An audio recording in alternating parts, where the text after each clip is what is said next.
नमस्कार दोस्तों। उत्तर प्रदेश लोक सेवा आयोग द्वारा एलटी ग्रेड परीक्षा 2025 का फॉर्म जारी कर दिया गया है, जिसमें तकरीबन 7,500 के आसपास पोस्ट हैं।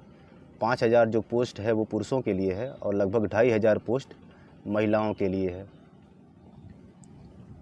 और इसमें जो आयु सीमा है वो मिनिमम 21 साल है और मैक्सिमम 40 साल दी गई है।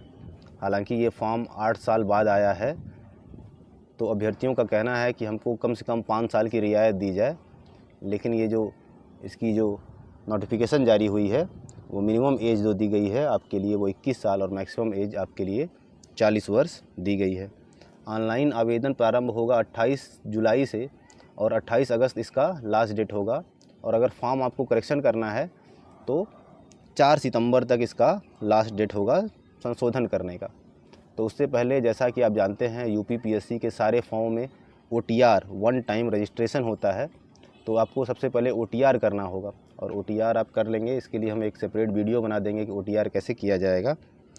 और उसके साथ साथ इसमें जो है शैक्षिक अर्हताएँ क्या होंगी, तो हर विषय के लिए शैक्षिक अर्हता अलग अलग होगी। इसके पहले जब 2017-18 में ये फॉर्म आया था तो उसके लिए जो योग्यता थी आपके लिए वो अलग थी, और अब जो आई है ये फॉर्म आया है उसके लिए योग्यता कुछ अलग होगा, जिसके लिए भारत सरकार ने एक अलग से गजट पेश किया है उत्तर प्रदेश सरकार के द्वारा। और उसमें उन्होंने बताया है कि पहले क्या आपके लिए योग्यता थी और अब योग्यताओं में क्या डिफरेंस है। तो सबसे पहले आइए हम देखते हैं योग्यताओं के बारे में, और हम आपको एक दूसरे गजट पर ले चल रहे हैं।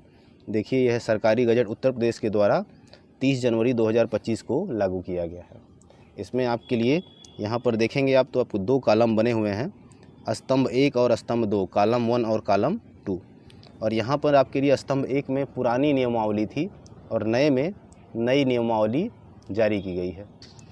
तो उसमें कुछ न कुछ चेंज कर दिया गया है। पहले जो आपके लिए सब्जेक्ट कम्बिनेशन था या डिग्री कौन सी होनी चाहिए, उसमें कुछ थोड़े चेंज किए गए हैं और उस चेंज के द्वारा इस एलटी ग्रेड की परीक्षा का फॉर्म आप भर सकते हैं। अगर आपको कोई भी कन्फ्यूजन है कि आप ये के पास कम्बिनेशन है या नहीं है, तो आप इस वीडियो को पूरा देखिए, आपको समझ में आ जाएगा कि आप जिस विषय से भी फॉर्म भरना चाहते हैं उस विषय में आपका सब्जेक्ट कम्बिनेशन है या नहीं है, और आप उसकी डिग्री आपके पास है या नहीं है।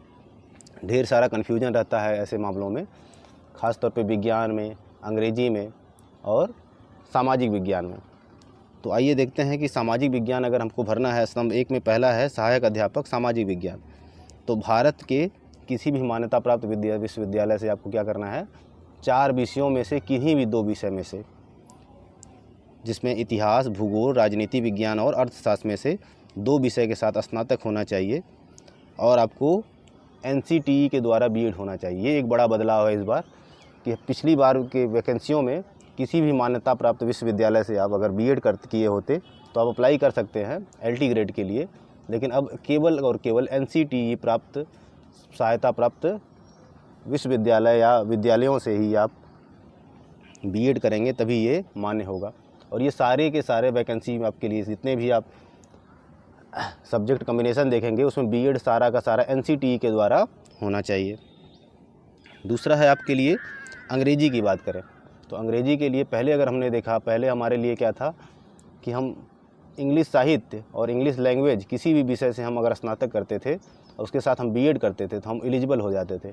लेकिन अब केवल हमको क्या करना है, इंग्लिश जो है आपके लिए साहित्य, इंग्लिश लिटरेचर ही केवल मान्य है। अगर आपने लैंग्वेज किया है, आपकी कोई समकक्ष डिग्री ली है तो वो मान्य नहीं होगा, केवल इंग्लिश लिटरेचर मान्य होगा। और उसके साथ साथ बीएड होना चाहिए एनसीटीई से।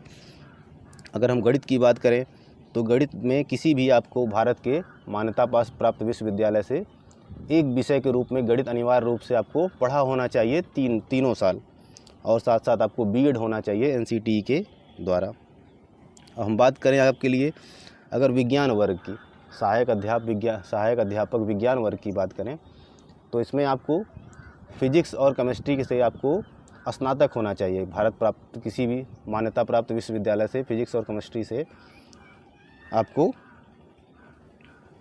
स्नातक होना चाहिए, और साथ साथ एनसीटीई के द्वारा आपको बीएड की डिग्री प्राप्त होनी चाहिए।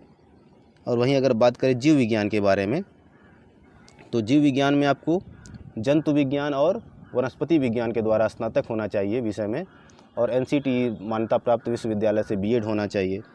अब बात करें हिंदी के लिए, तो हिंदी में आपको हिंदी विषय से स्नातक होना चाहिए, और एक विषय के रूप में आपको संस्कृत के साथ इंटरमीडिएट की परीक्षा पास होनी चाहिए, या तो मध्यमा की आपके पास डिग्री होनी चाहिए, और साथ साथ NCTE द्वारा आपको B.Ed किया होना चाहिए।